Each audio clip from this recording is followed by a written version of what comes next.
Back to my YouTube channel. ಎಲ್ಲರೂ ಹೇಗಿದ್ದೀರಾ, ಚೆನ್ನಾಗಿದ್ದೀರಾ ಅಂತ ಭಾವಿಸ್ತಾ ಇವತ್ತಿನ ನನ್ನ ವೀಡಿಯೋನ ಸ್ಟಾರ್ಟ್ ಮಾಡ್ತಿದ್ದೀನಿ. ಆ್ಯಕ್ಚುಲಿ ನಾನು ಡೈಲಿ ವೀಡಿಯೋ ಮಾಡಬೇಕು ಅಂತ ಅನ್ಕೋತೀನಿ ಗ್ಯಾಸ್. ನಿಜ ನನಗೆ ತುಂಬ ಕಂಟೆಂಟ್ಸ್ ಇರುತ್ತೆ, but and so lazy video ಮಾಡಲ್ಲ. ಅದೇ ನನ್ನ ಫಾಲ್ಟ್ ಬಂದಿರೋದು ಆ್ಯಕ್ಚುಲಿ ಹೇಳ್ಬೇಕಂತಂದರೆ. ನೋಡೋಣ, ನನಗೆ ಮನಸ್ಸು ಬರಲಿ ಡೈಲಿ ವೀಡಿಯೋ ಮಾಡಬೇಕು ಅಂತ ಹೇಳಿ ದೇವರಲ್ಲಿ ಕೇಳ್ಕೊಳ್ಳೋಣ.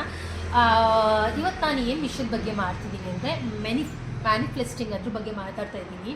ಏನಪ್ಪ ಅಂತಂದರೆ, ನಿಮ್ಮ ಲೈಫಲ್ಲಿ ಈಗ ಯಾರೋ ಏನೋ ಅಂದ್ಕೊಂಡಿರ್ತಾರೆ. ಏನಂತ ಅಂದ್ಕೊಂಡಿರ್ತಾರೆ ಅಂದರೆ, ನಾನು ಮನೆ ಕಟ್ಟಬೇಕು ಅಂದ್ಕೊಂಡಿರ್ತಾರೆ, ಅಥವಾ ನಾನು ಕಾರ್ ತೊಗೋಬೇಕು ಅಂದ್ಕೊಂಡಿರ್ತಾರೆ, ಅಥವಾ ನನ್ನ ಲೈಫ್ ಹಿಂಗೆ ಬದುಕಬೇಕು ಅಂತ ಅಂದ್ಕೊಂಡಿರ್ತಾರೆ. ಬಟ್ ಅದೆಲ್ಲ ಅವ್ರ ಲೈಫಲ್ಲಿ ಆಗ್ತಾ ಹೋಗುತ್ತೆ.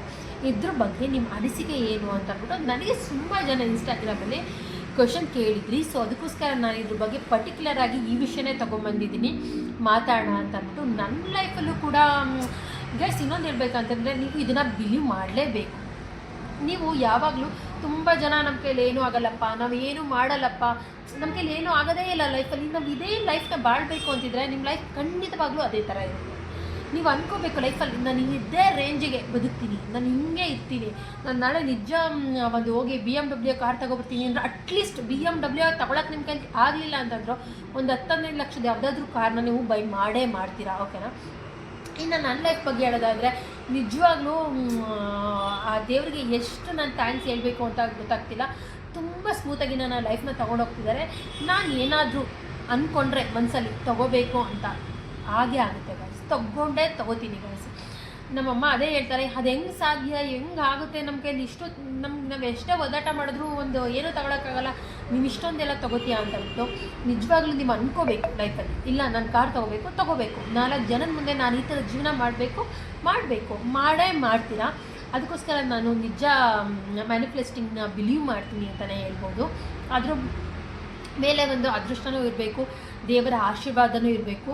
ಆದಷ್ಟು ಯಾರಿಗೂ ಕೆಟ್ಟದ್ದು ಮಾಡೋಕ್ಕೆ ಹೋಗ್ಬಿಡಿ, ಒಳ್ಳೇದನ್ನು ಬಯಸೋಕ್ಕಾಗಲಿಲ್ಲ ಅಂತಂದ್ರೂ ನಿಮ್ಮ ಲೈಫನ್ನ ನೀವು ನೋಡ್ಕೊಳ್ಳಿ, ನಿಮ್ಮ ಪಾಡಿಗೆ ನೀವಿರಿ, ಓಕೆನಾ. ಇದರಿಂದ ಲೈಫ್ ನಿಮ್ಮನ್ನ ಎಲ್ಲೋ ತೊಗೊಂಡು ಹೋಗುತ್ತೆ ಅಂತಲೇ ಹೇಳ್ಬೋದು. ಯಾರ ಬಗ್ಗೆನೂ ಮಾತಾಡಬಾರ್ದು, ಯಾವ ವಿಷಯಕ್ಕೂ ತಲೆ ಕೆಡಿಸ್ಕೋಬಾರ್ದು, ಯಾರಿಗೂ ಒಳ್ಳೆಯದು ಮಾಡೋಕ್ಕೆ ಹೋಗ್ಬಾರ್ದು, ಕೆಟ್ಟದ್ದು ಮಾಡೋಕ್ಕೆ ಹೋಗ್ಬಾರ್ದು. ಇದು ನನ್ನ ಒಂದು ಅನಿಸಿಕೆ ಅಂತಲೇ ಹೇಳ್ಬೋದು. ಇನ್ನೊಂದು ಹೇಳ್ಬೇಕಂತಂದರೆ, ನಾನು ಅಂದ್ಕೊತಿರ್ತೀನಿ, ನನ್ನ ಡೈಲಿ ಲೈಫಲ್ಲಿ ನಾನು ಅಂದ್ಕೊತಿರ್ತೀನಿ, ನಾನು ಹಿಂಗೆ ಮಾಡಬೇಕು, ನೆಕ್ಸ್ಟ್ ಇಯರ್ ನಾನು ಇದನ್ನು ತೊಗೊಳ್ಳೇಬೇಕು. ಅದೇನು ಅಂತ ಗೊತ್ತಿಲ್ಲ ಗೈಸ್, ನಾನು ಅಂದ್ಕೊಂಡಿದ್ದಕ್ಕಾಗುತ್ತೋ ಅದು ಹೆಂಗೆ ಆಗುತ್ತೋ ಅಂತ ನಾನು ಅದನ್ನು ತಗೋತೀನಿ. ದೇವ್ರು ನನ್ನಲ್ಲಿಗೆ ರೀಚ್ ಮಾಡೇ ಮಾಡ್ತಾರೆ. ನಿಜವಾಗ್ಲೂ ಎಷ್ಟು ದೇವ್ರಿಗೆ ಥ್ಯಾಂಕ್ಸ್ ಹೇಳಿದ್ರು ಅದು ಕಮ್ಮಿನೇ ಅನಿಸುತ್ತೆ. ಥ್ಯಾಂಕ್ ಯು ಯೂನಿವರ್ಸ್ ಅಂತಲೇ ಹೇಳ್ಬೋದು. ಈ ಪ್ರಕೃತಿ ನಮಗೆ ಎಷ್ಟು ಕೊಟ್ಟಿದೆ ಅಂತಂದರೆ, ನಿಜ ದೇವ್ರನ್ನ ನಂಬಿ ಬಿಲೀವ್ ಮಾಡಿ, ಓಕೆನಾ. ದೇವರಿಂದಲೇ ನಾವೇನೂ ಇಲ್ಲ, ಓಕೆನಾ. ದೇವರಿಂದಲೇ ಒಂದು ಕಡ್ಡಿನೂ ಕೂಡ ಅಲ್ಲಾಡಲ್ಲ. ನನ್ನ ಲೈಫಲ್ಲಿ ಎಷ್ಟೋ ಜನ ಅಂದರು ಗಾಯ್ಸೋಕ್ಕೆ ಈಗಲೂ ಅನ್ಕೊತಿರ್ತಾರೆ, ಬಟ್ ನಾವು ಯಾವ ಥರ ಲೈಫ್ ಲೀಡ್ ಮಾಡ್ತಿರ್ತೀವಿ ಅಂತ ಅವ್ರಿಗೆ ಗೊತ್ತಿರಲ್ಲ. ಅವ್ರ ಕೈಲಿ ಏನಾಗುತ್ತೆ, ಏನು ಮಾಡ್ತಾರೆ, ಇವ್ರ ಲೈಫೆಲ್ಲ ಇಷ್ಟೇ ಅಂತ. ಬಟ್ ಚೆನ್ನಾಗಿದ್ದೀವಿ, ನಾವು ಚೆನ್ನಾಗಿದ್ದೀವಿ. ಅವ್ರ ಕೈಲೆಲ್ಲ ನಾವು ತೋರಿಸ್ಕೋಬೇಕು ಅಂತಿಲ್ಲ. ನಾನು ಇನ್ನೊಂದು ಏನಂದರೆ, ನಮ್ಮನ್ನು ಇಷ್ಟು ಚೆನ್ನಾಗಿ ಇಟ್ಟಿದೆಯಲ್ಲ, ನಾನು ದೇವ್ರಿಗೆ ಅದೇ ಹೇಳಿದೆ, ನಾನು ಯಾವತ್ತೂ ನಮ್ಮನ್ನು ಈ ಥರ ಇಟ್ಟಿದ್ಯಾ, ನಾವಿನ್ನೂ ಈ ಲೆವೆಲ್ಗೆ ರೀಚ್ ಆಗಬೇಕು ಆ ಥರ ಥಿಂಕ್ ಮಾಡಲ್ಲ. ನನಗೆ ಇಷ್ಟು ಕೊಡ್ತಾ ಇದೆಯಲ್ಲ ನೀನು, ಅಟ್ಲೀಸ್ಟ್ ನಾನು ಏನಾದ್ರು ತೊಗೋಬೇಕು ಅಂದರೆ ನಿಮ್ಮ ಕೈಲಿ ಆಗ್ತಿದೆಯಲ್ಲ, ಅದಕ್ಕೆಲ್ಲ ಕಾರಣ ಯಾರು, ಈ ಥರನೇ ಬಿಲೀವ್ ಮಾಡೋದು. ನಿಮಗೆ ನಾನು ಒಂದು ಸಲಹೆ ಕೊಡಬೇಕು ಅಂತಂದರೆ, ದಯವಿಟ್ಟು ಲೈಫಲ್ಲಿ ಕುಗ್ಗಕ್ಕೆ ಹೋಗ್ಬೇಡಿ. ಯಾರೋ ನಿಮ್ಗೆ ಏನೋ ಅಂತಾರೆ ಅಂತನಾಗಿರ್ಬೋದು, ನಿಮಗೆ ಕೆಳಗೆ ತುಳಿಯೋವಂಥ ಜನಗಳು ಲೈಫಲ್ಲಿ ಸಾಕಷ್ಟು ಜನಗಳಿರ್ತಾರೆ, ಓಕೆನಾ. ಇದಕ್ಕೆ ದಯವಿಟ್ಟು ಕುಗ್ಗಬೇಡಿ. ನೀವು ನಿಮ್ಮ ಲೈಫಲ್ಲಿ ಅಂದ್ಕೊಳ್ಳಿ, ನಾನು ಇದು ಮಾಡ್ತೀನಿ ಗುರು, ನಾನು ನೆಕ್ಸ್ಟ್ ಇಯರ್ ಮನೆ ಮಾಡ್ತೀನಿ, ಪ್ಲ್ಯಾನ್ ಆಗುತ್ತೆ. ಯಾಕಾಗಲ್ಲ ನಿಮ್ಮ ಕೈಲಿ, ಹಾಗೇ ಆಗುತ್ತೆ. ನನಗೊಂದು ಮೊಬೈಲ್ ತೊಗೋಬೇಕು, ಆಗುತ್ತೆ. ಅದೇ ರೀತಿ ನನಗೊಂದು ಗೋಲ್ಡ್ ತೊಗೋಬೇಕು, ಆಗುತ್ತೆ. ಲೈಫಲ್ಲಿ ಪ್ರತಿಯೊಂದು ಆಗುತ್ತೆ ಅಂತಲೇ ಹೋಗಿ ನಿಮ್ಮ ಲೈಫಲ್ಲಿ ಸಕ್ಸಸ್ ಅನ್ನೋದು ನಿಮ್ಮ ಹಿಂದೆ ಹುಡ್ಕೊಂಬರುತ್ತೆ. ಇದು ನನ್ನ ಒಂದು ಅನಿಸಿಕೆ. ನನ್ನ ಲೈಫಲ್ಲಿ ತಕ್ಕ ಮಟ್ಟಿಗೆ ನಾನು ಏನು ಅನ್ಕೊತಿದ್ದೀನಿ ಆಗ್ತಿದೆ. ನನ್ನ ಲೈಫಲ್ಲಿ ಒಂದೇ ಒಂದು ಆಸೆ ಇದೆ, ಅದೇನಾದರೂ ಆಗಿಬಿಟ್ರೆ ನಿಜ ನಾನು ಅದನ್ನು ವೀಡಿಯೋ ಕೂಡ ಮಾಡಾಕ್ತೀನಿ. ಅದೊಂದು ನಾನು ನೆರವೇರಲಿ ಅಂತ ಕೇಳ್ಕೊತಿದ್ದೀನಿ, ಡೈಲಿ ಕೇಳ್ಕೊತೀನಿ ದೇವ್ರ ಹತ್ರ. ಆ ದೇವರು ಬೇಗ ನನಗೆ ಆಶೀರ್ವಾದ ಮಾಡಬೇಕು. ಎಲ್ಲ ಕೊಟ್ಟಿದ್ದಾರೆ, ಸಾಕು. ಸತ್ತಾಗ ನಾವೇನು ಓದ್ಕೊಂಡು ಹೋಗೋವಂಥದ್ದಿಲ್ಲ. ಇವತ್ತಿನ ಲೈಫಿಗೆ ಎಷ್ಟು ಬೇಕು ನಮಗೆ ಅಷ್ಟು ಕೊಟ್ಟಿದ್ದಾರೆ. ಯಾರ ಮನೆ ಬಾಗಿಲಿಗೂ ಹೋಗ್ದಂಗೆ ಲೈಫ್ನ ಲೀಡ್ ಮಾಡ್ತಾಯಿದ್ದೀವಿ. ₹1 ಸಾಲ ಮಾಡ್ದಂಗೆ ಆಗಿರ್ಬೋದು, ಏನೂ ಇಲ್ಲ ನಮಗೆ, ಆರಾಮಾಗಿ ಕೂಲಾಗಿ ಲೈಫ್ ಹೋಗ್ತಾ ಇದೆ. ಸೊ ದೇವರ ಆಶೀರ್ವಾದ ಇರಲಿ ನಮ್ಮ ಮೇಲೆ. ಅದೇ ರೀತಿ ನೀವು ಅಷ್ಟೇ ಲೈಫಲ್ಲಿ ಕೆಳಗೆ ಕುಗ್ಗಕ್ಕೆ ಹೋಗ್ಬೇಡಿ.